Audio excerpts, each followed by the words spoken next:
Nosotros vamos a presentar los límites de la flexografía. Nosotros somos un grupo llamado CIGLAC, Centro de Inteligencia Gráfica para América Latina. Nosotros somos una reunión de expertos con una vasta trayectoria en torno a la industria gráfica, ubicados cada uno en América Latina y teniendo como eje temático el color, la impresión y la gestión. Nuestro propósito principal es contribuir con el desarrollo y transformación de la industria gráfica en América Latina, con sus aspectos humanos, tecnológicos y de gestión dentro del contexto de sus mercados y cadenas de valor. A continuación le doy el pase a mi compañero Javier, que está ubicado en México. Gracias, muy buenos días a todos.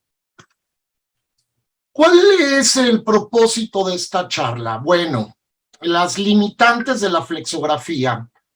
Aunque realmente la flexografía ha tenido avances muy importantes en la última década, ha pasado de ser un proceso que antes solo se utilizaba para imprimir realmente bolsas, de algunos empaques de muy baja calidad. Bueno, pues estos avances han hecho que la flexografía pues permita ya competir con otros sistemas, como pueden ser el offset, como puede ser el hueco. Sin embargo, estas limitantes que tiene la flexografía todavía pueden o influyen en cierta medida en lo que puede ser la calidad y la productividad. Queremos repasar estas limitantes, ¿por qué? Porque muchas veces con un buen diseño, un diseño que considere desde el principio estas limitantes, pues nos pueden ayudar a dar un trabajo mucho más productivo, mucho más rentable y de mucha mejor calidad. Bien, ¿cuáles son algunas de estas limitantes, las que vamos a tratar? La primera, y considero yo la más importante, es la dificultad que tiene la flexografía para poder imprimir medios tonos o tramas y sólidos o plastas en la misma unidad de impresión. Otra limitante que tiene la flexografía es que los lineajes utilizados son relativamente bajos en comparación con otros procesos.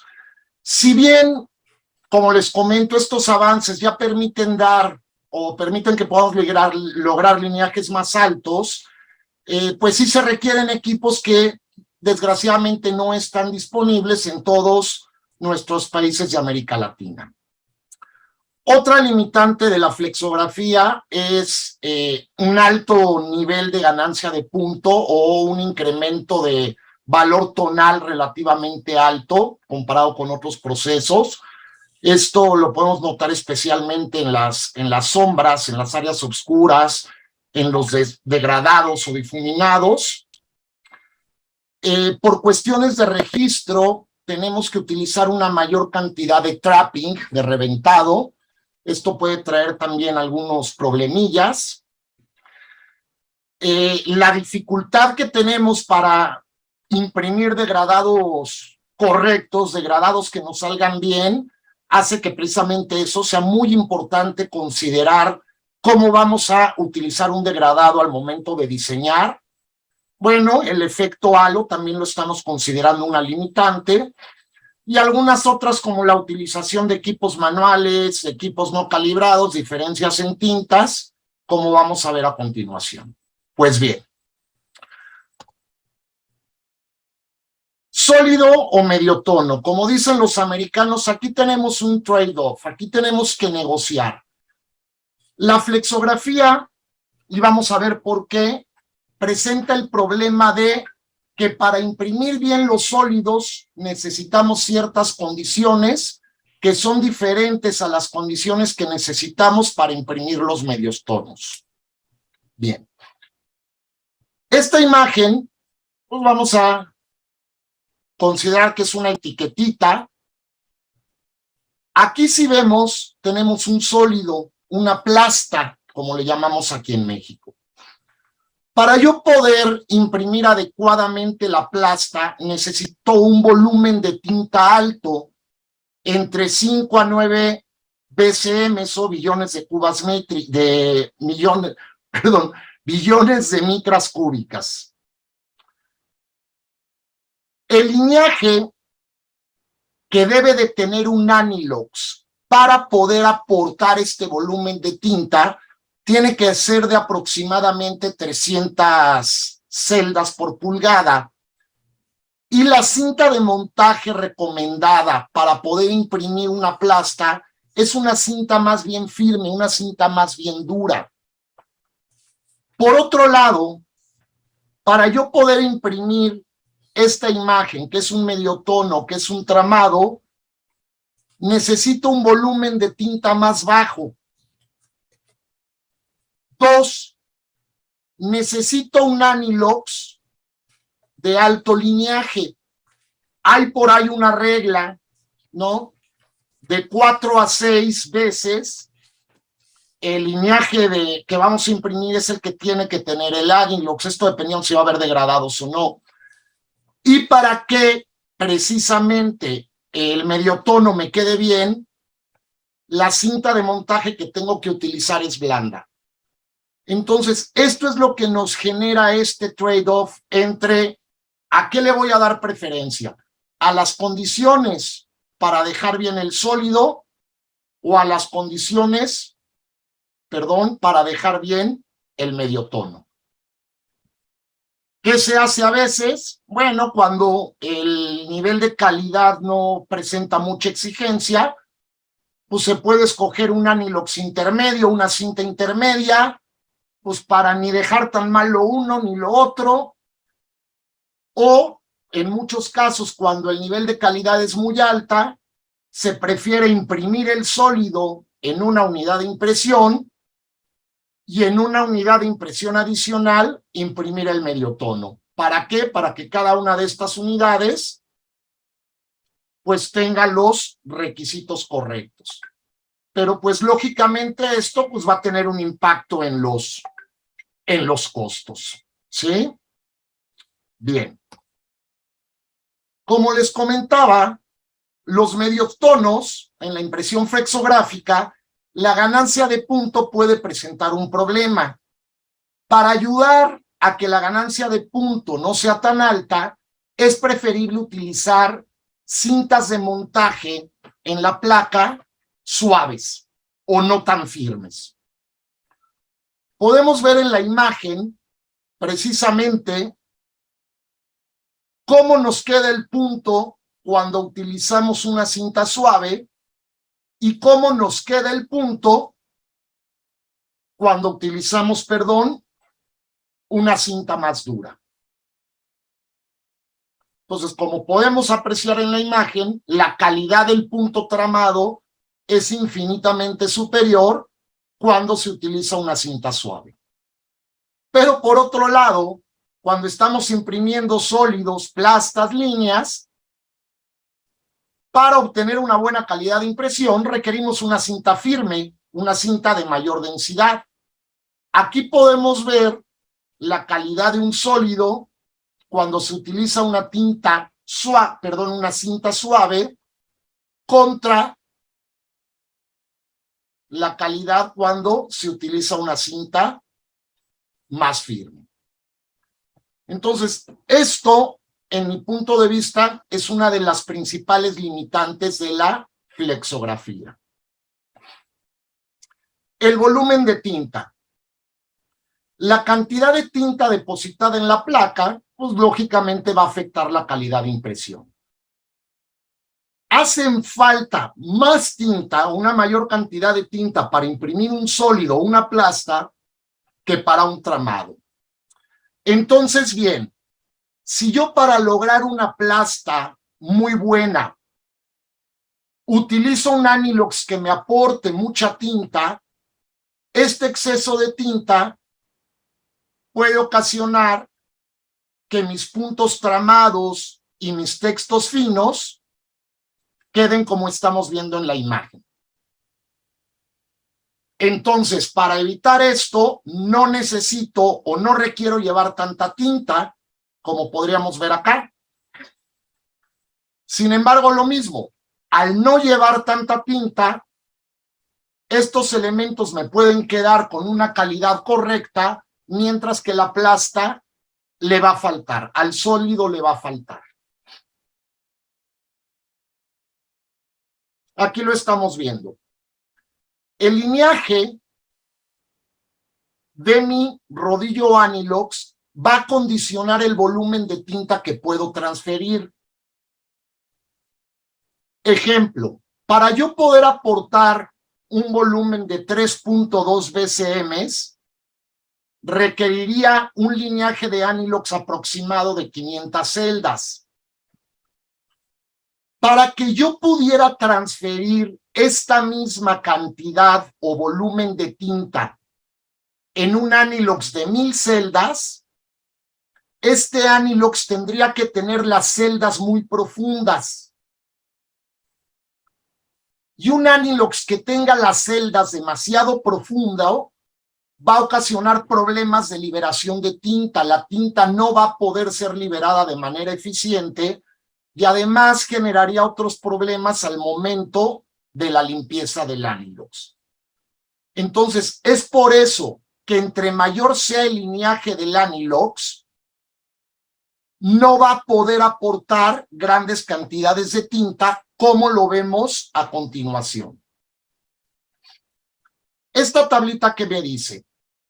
Esta tablita me dice que si yo selecciono un Anilox de 300 celdas, yo le puedo pedir al fabricante que el Anilox pueda transferir un volumen de entre 2.9 y 12 BCM. ¿Sí? Entonces yo le podría decir al fabricante, oye, necesito un Anilox de 300 celdas de 12 BCM y me lo pueden fabricar. Pero si yo pido, por ejemplo, un Anilox de 900 celdas, lo máximo que me pueden fabricar es un Anilox que pueda transferir 3.2 BCM.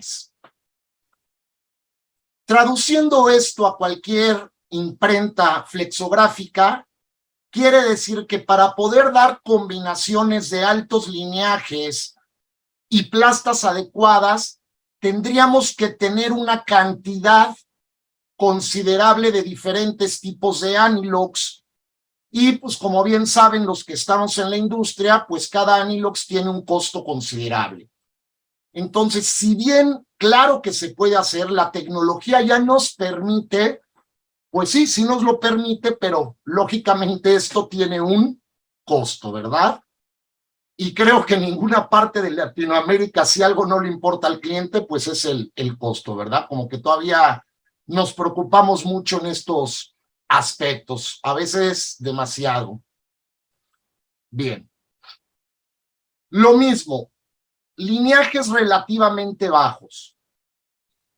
Para poder imprimir altos lineajes, necesitamos de entrada láminas de alta resolución y Anilox de alto lineaje, lo que incrementa los costos de producción. Bien.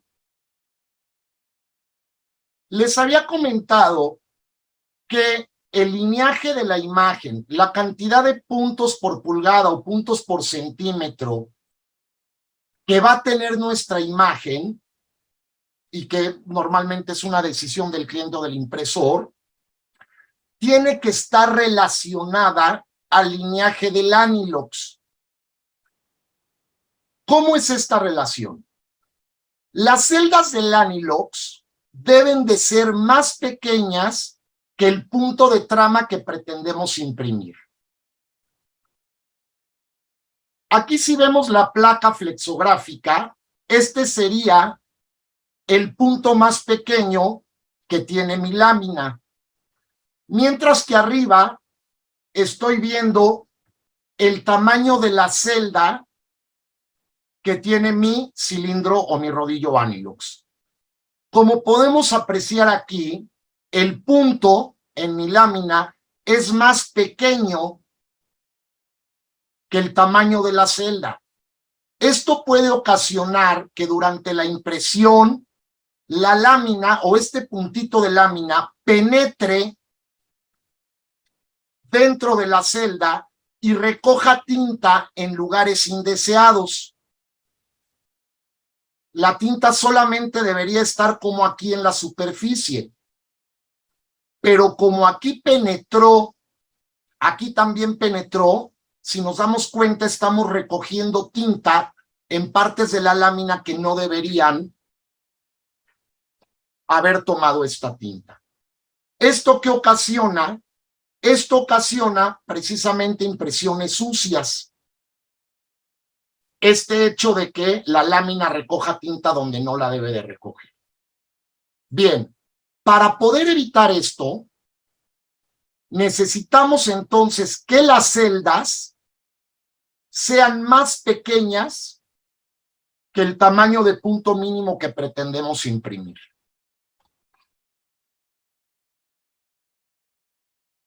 Entonces, en un Anilox normalmente, entre mayor sea el número de celdas, muchas veces mayor va a ser el costo de mi cilindro Anilox. Como ya vimos, no me va a poder aportar altos volúmenes de tinta, va a ser menos resistente. ¿A qué me refiero con esto? Es mucho más frágil un rodillo Anilox de alto lineaje que un rodillo Anilox de bajo lineaje. Es más fácil que se raye, es más fácil que se dañe, entonces hay que tener mucho más cuidado. Y también muchas veces se nos dificulta el lavado.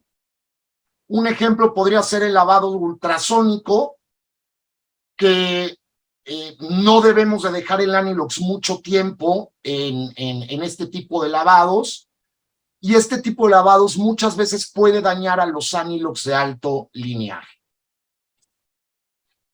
Ok.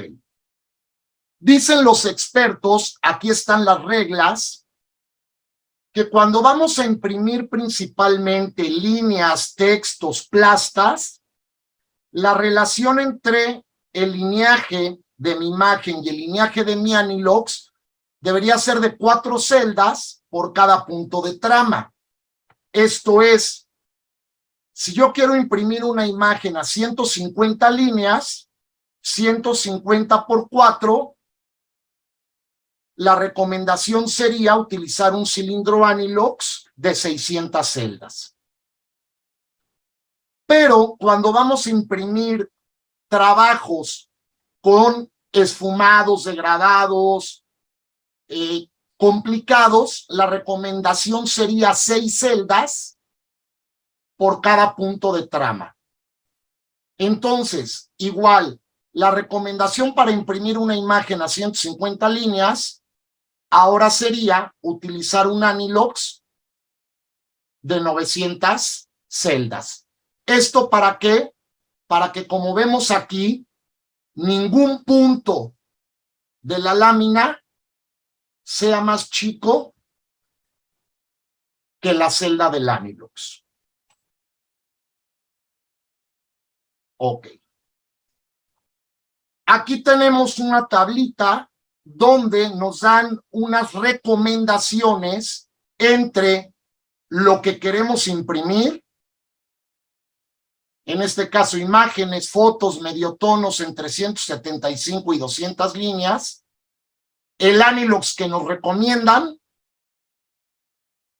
y los volúmenes de tinta que nos recomiendan, tanto en BCMs como en centímetro cúbico por metro cuadrado. Entonces, como vemos, imágenes de muy alta calidad con degradados nos piden Anilox de muy altos lineajes y bajos volúmenes de tintas. Mientras que las plastas y pues, los dibujos de línea que no tienen mucha complicación nos piden Anilox de menor cantidad de lineaje y mayores volúmenes de tinta. Entonces, esto es lo que hace que tengamos ese problema de ¿a qué le doy preferencia? ¿A los medios tonos o a los sólidos? Bien. Muchas imprentas también lo que hacen es utilizan un Anilox bandeado, el cual es un Anilox que tiene diferentes lineajes y diferentes aportes de tinta para que podamos meter la misma imagen en las diferentes zonas y evaluar visualmente cuál nos da, pues ahora sí que la mejor calidad, o que determinemos nosotros de una manera visual. También podemos utilizar instrumentos, claro que sí, pero así nos dan opciones para ver cómo nos queda con unas condiciones y cómo nos queda el trabajo con otras condiciones. Pues problemas, bueno, pues que tener estos Anilox bandeados no es nada barato de repente, ¿verdad? Además de que pues tenemos que invertirle en hacer pruebas.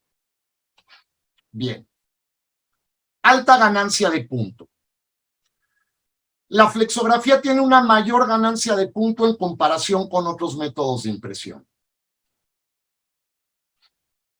La ganancia de punto, o ya más formalmente como llaman las normas, por ejemplo, como llama ISO, el incremento de valor tonal, es el crecimiento que sufre el punto desde su origen, bien pueda ser una película, un negativo o una placa, si lo estamos creando ya directamente por un método CTP, hasta que esté impreso en el sustrato.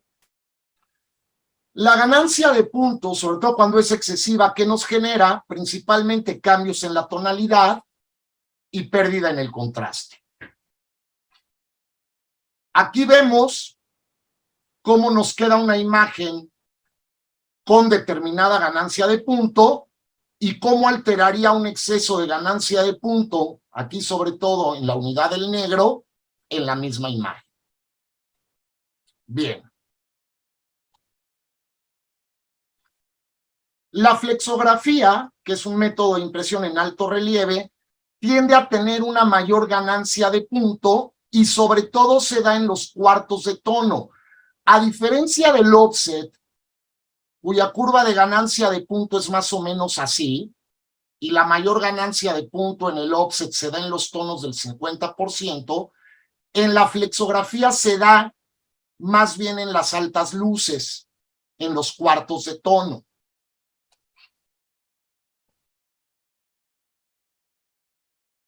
¿Esto qué origina? Bueno, que tengamos que tener más cuidado al momento de imprimir estas zonas.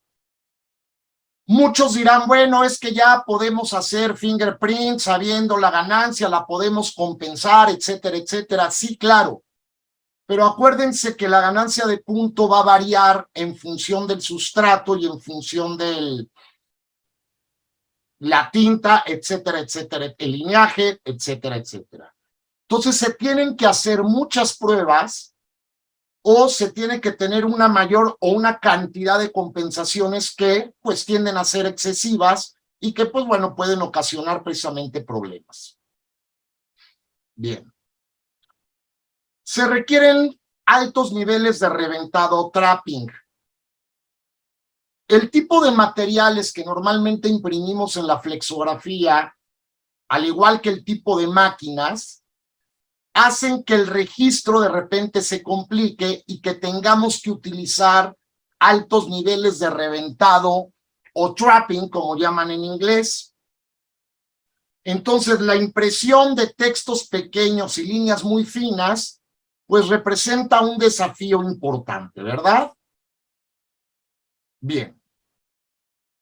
Pero para los que no sepan qué es este trapping o reventado, cuando los colores impresos a partir de planchas separadas se sobreponen, la falta en el registro en la prensa puede ocasionar algunos espacios en blanco, que como dirían en mi tierra, pues se ven gachones, se ven feos. Bien, para evitar estos espacios en blanco, se utiliza el trapping o reventado, el cual consiste en ensanchar deliberadamente alguna de nuestras imágenes en alguna placa para que alcance a cubrir este filo blanco. ¿Aquí qué ocurre? Aquí lo que ocurre con el trapping es que al combinar dos tintas, aquí estamos imprimiendo una tinta arriba de la otra, entonces no se alcanza a ver, pero aquí se nos da un tercer color, una rayita de un tercer color, que es la combinación de esta tinta con esta otra tinta. Bien. Algunos estándares o algunas recomendaciones, por ejemplo, estas las saqué de un estándar, de unas recomendaciones llamadas FIRST, nos dan valores de trapping o de reventado mínimo recomendado. Por ejemplo, en el caso de un corrugado, me están pidiendo un trapping mínimo de un 16avo de pulgada. Si lo transferimos o lo convertimos a milímetros, de 1,5, 1,60 milímetros. Entonces, imagínense ese cambio que yo tengo que hacer en un texto, ese reventado que tengo que hacer en un texto para poderlo imprimir en un corrugado, pues me puede originar problemas.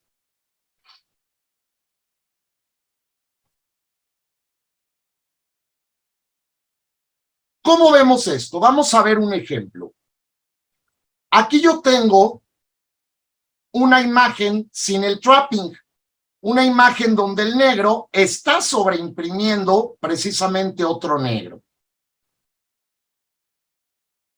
Podemos ver cómo aquí la plasta o los sólidos, de repente al juntarse y no haber un trapping, al estar sobrepuesto sobre una impresión en otra unidad que también tenía negro, pues desfigura realmente las letras. Y esto cuando uno lee el texto, pues podría afectar, hacer que el texto no se vea legible. Poniendo otro efecto de esto, imaginemos que tenemos un texto pequeño, que además tiene muchos patines o serifes, que yo al momento de dar un reventado, al momento de tener que ensanchar los bordes de la letra, para evitar que me aparezcan esos filos blancos cuando tenga problemas de registro, aquí estoy creciendo yo el texto amarillo. ¿Y qué origina? Pues que se emplaste. Y que al emplastarse, pues no permita leer correctamente los textos.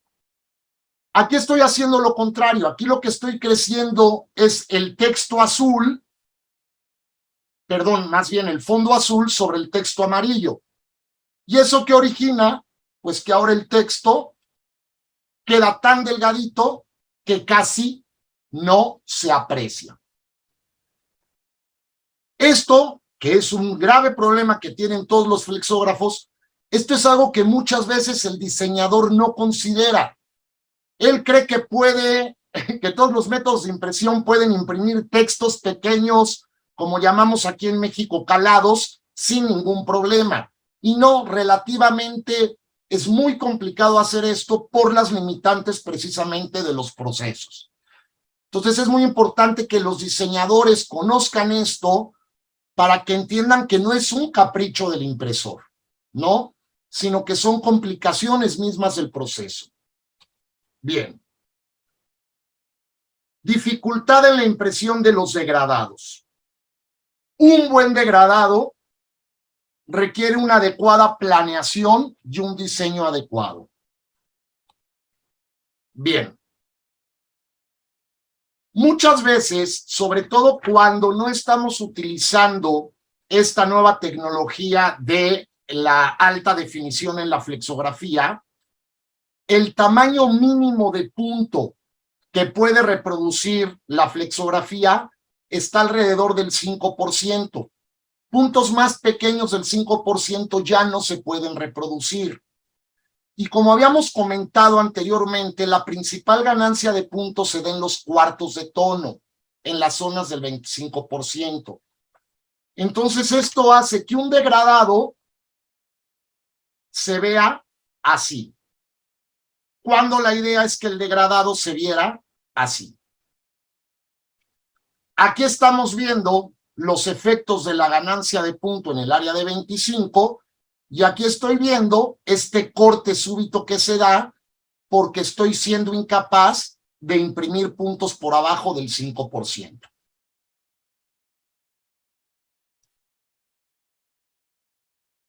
Aunado a lo anterior, los degradados son proclives a presentar un bandeado y este borde duro que ya habíamos comentado anteriormente. Aunque las mejoras en la flexografía facilitan la creación de degradados correctos, aún necesitamos una habilidad y planificación cuidadosa. Hay reglas que debemos de conocer, hay fórmulas matemáticas que nos permiten conocer si mi degradado va a salir bien o si mi degradado va a salir bandeado. Este punto mínimo del que estamos hablando en la flexografía nos puede originar esto.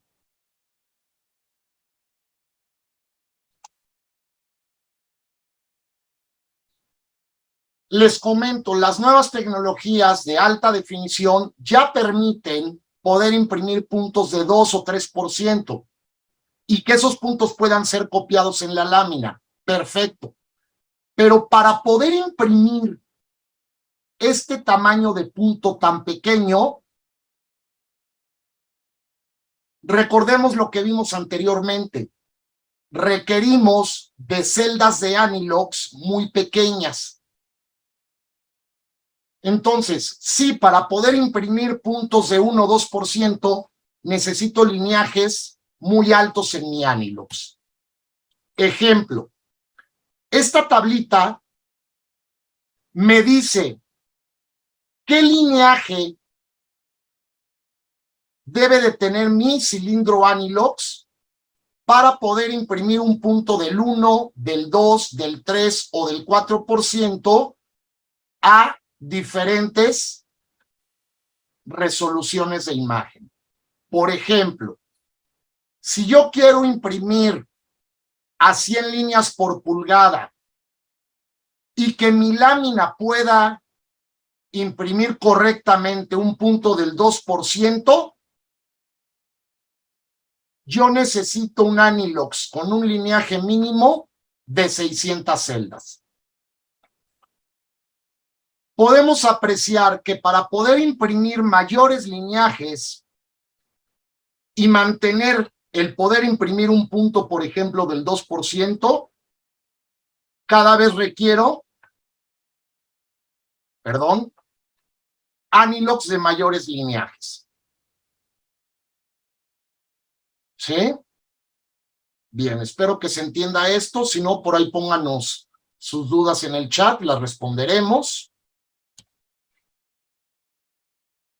¿Qué otras recomendaciones hay para evitar problemas con los degradados?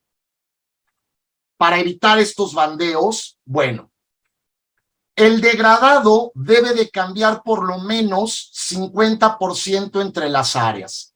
Aquí yo tengo un degradado que va del 40 al 60%. El cambio que hay solamente es del 20%. Entre más corto sea este rango, mayor probabilidad va a ser que mi degradado se bandee. ¿Cuál es la recomendación? Eso, por lo menos que el cambio sea mayor a 50%. Aquí lo tengo de 20 a 80, pues ya es de 60%, ya cumplí con esta regla. Ok. Otra regla, evitar mezclas de colores directos al blanco puro. ¿Esto por qué? Por lo que estamos viendo de la consideración del punto mínimo. Entonces, en lugar de que el blanco vaya al 0%, hay que hacer que el degradado vaya de un valor, no al 0, al 10, al 15, o si quieren al 5, pero nunca al 0%. Porque nos podríamos meter en este problema O lo que vimos anteriormente, si mi Anilox no tiene el suficiente lineaje, que estas zonas ya me salgan sucias al momento de imprimir. Otra recomendación, que los colores utilizados en mi degradado no compartan un color primario común. Aquí podemos ver que estoy yendo de un degradado hecho de 100% cian y 100% amarillo, lo estoy llevando a un 100% magenta. Aquí no estamos convirtiendo, no hay ningún color compartido. En cambio, en este degradado de abajo estoy llevando un degradado hecho de 100% cian y 100% magenta a uno hecho con 100% magenta. Aquí precisamente hay un color compartido. Bien. La otra, entre mayor sea el tamaño de mi degradado, mayor va a ser la probabilidad de que se me bandee. Entonces, por eso hay que tratar de evitar degradados muy largos. Ejemplo, mayores a 20 centímetros con cambios muy sutiles.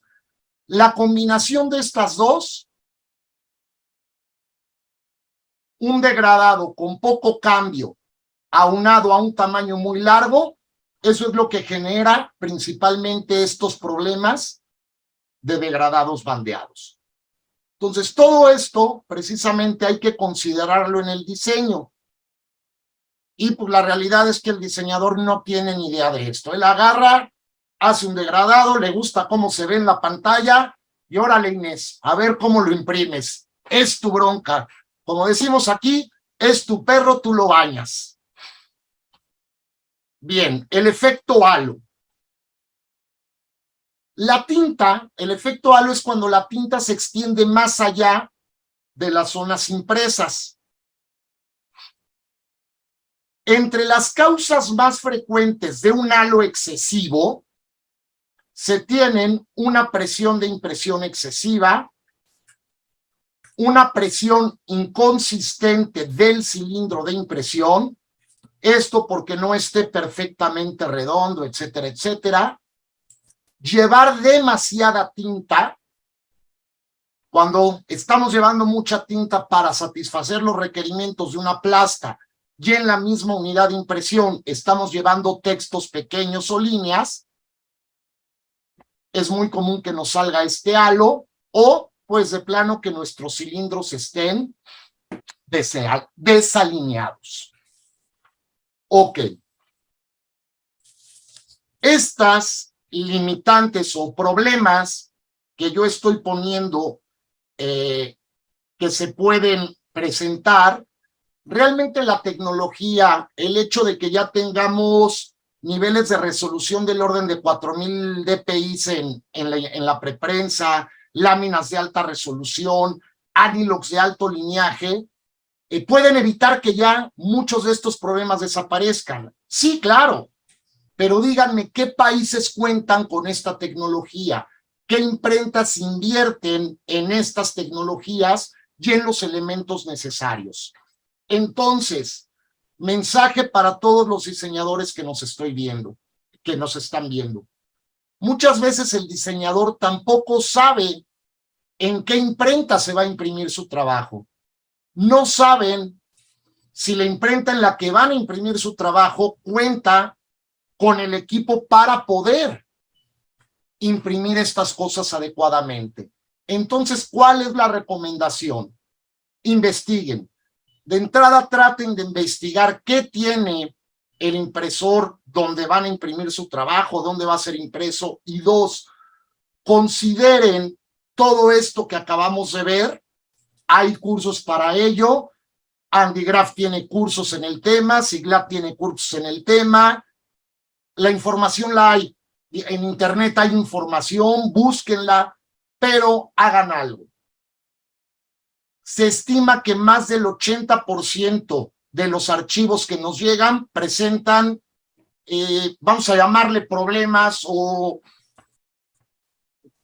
inexactitudes que nos pueden presentar muchos problemas en la impresión. Alguien que ha vivido mucho estos problemas es la persona que va a hablar a continuación, y con esto quiero dejarle la batuta a mi compañera Inés. Inés, te dejo los chicos. ¿Puedes pasar la diapositiva, Javier? Claro que sí, Inés, lo que tú me digas. Ajá. Listo. Otra de las limitantes en la flexografía, en la actualidad existen límites cuando se utilizan equipos manuales que miden paso a paso, el cual no son todos los casos, pero limitan las variables de medición muchas veces al control de las pruebas de laboratorio y del prensista.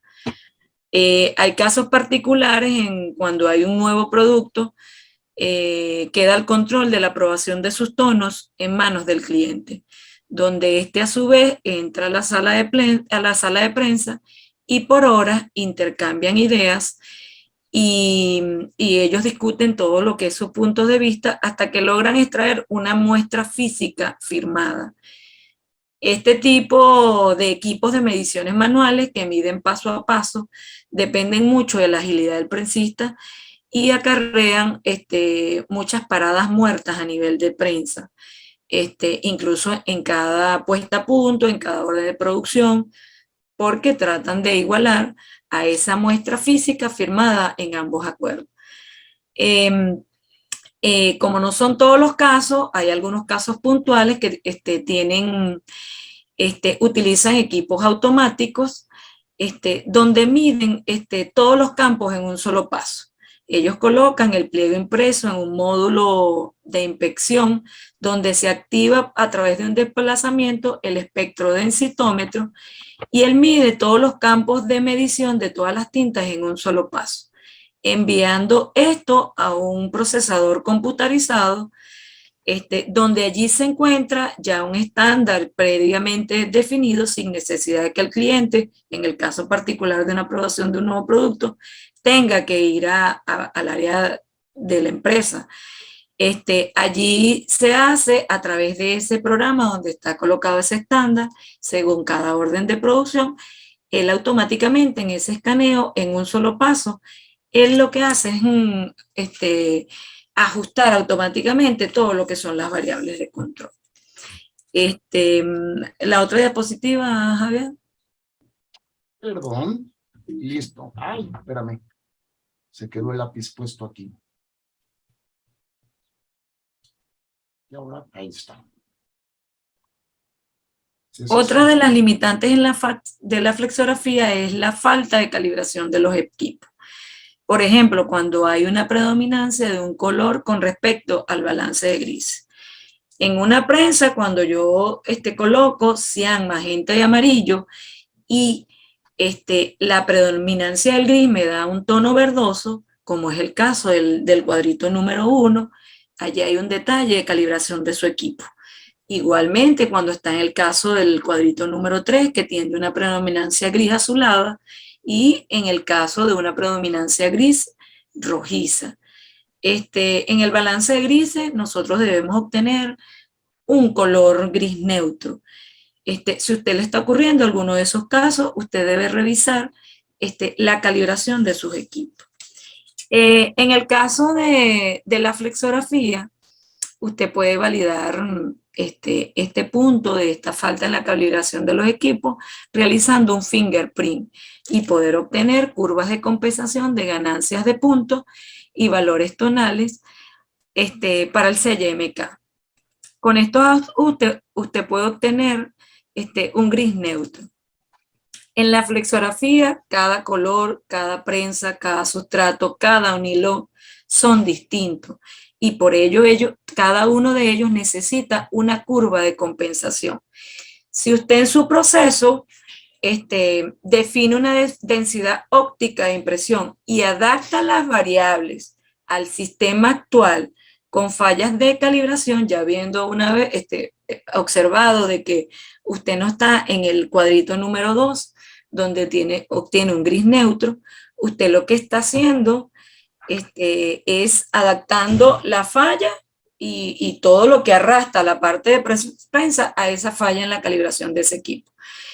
Esta parte tiene la probabilidad de que usted esté ajustando la cuatricomía a nivel de entonación. La cuatricomía no deberíamos entonarla. Entonces es un punto importante para poder obtener un equilibrio perfecto a nivel de la flexografía. Javier, la otra lámina.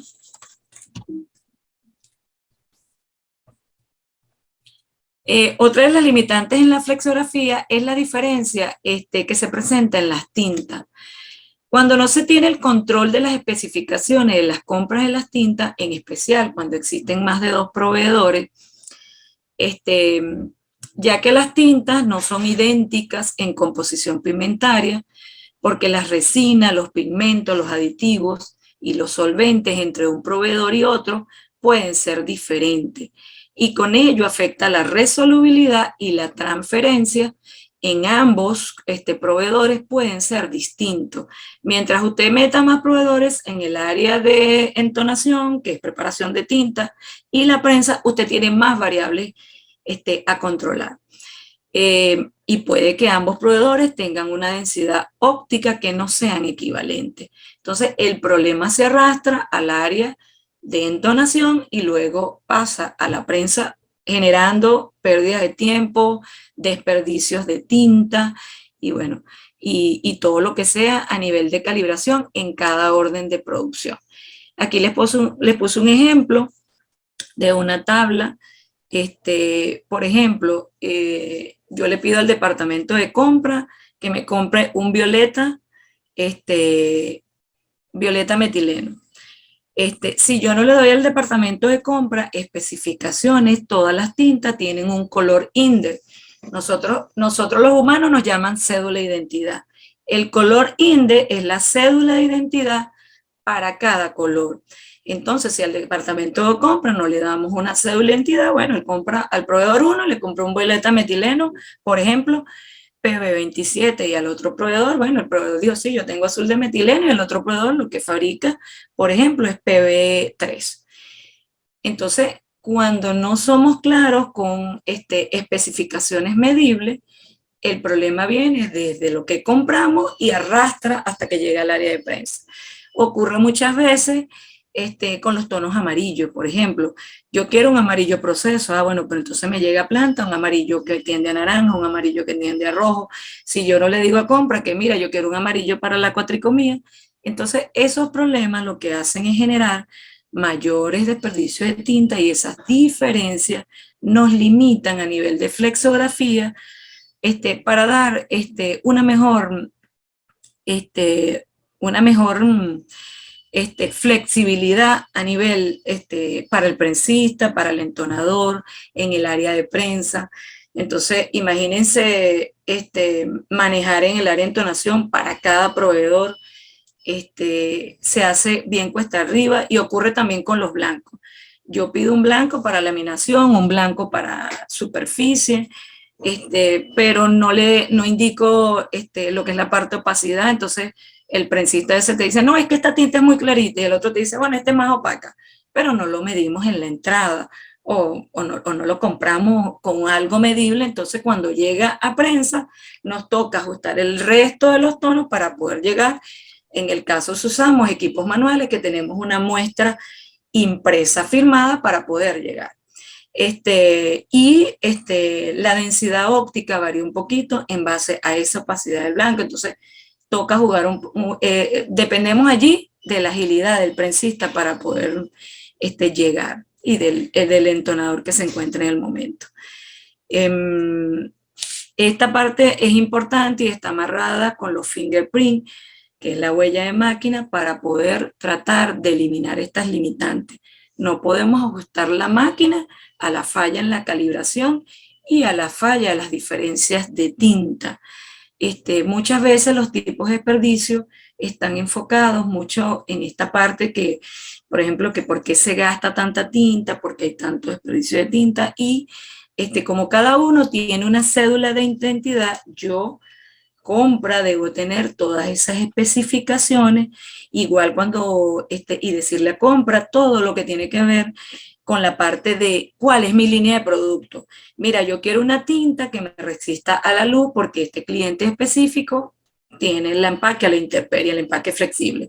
Ah, no, pero este cliente necesita una tinta que sea resistente a la grasa. Entonces, también indicarle a compra si es una tinta general que se requiere o son por líneas de producto. Hay líneas que necesitan que sea resistente a la luz, resistente a la grasa, resistente a los químicos, porque el cliente va a empacar, por ejemplo, detergente en polvo, detergentes líquidos. Entonces, si yo solamente indico el nombre en una requisición, una orden de compra, ese problema llega a prensa.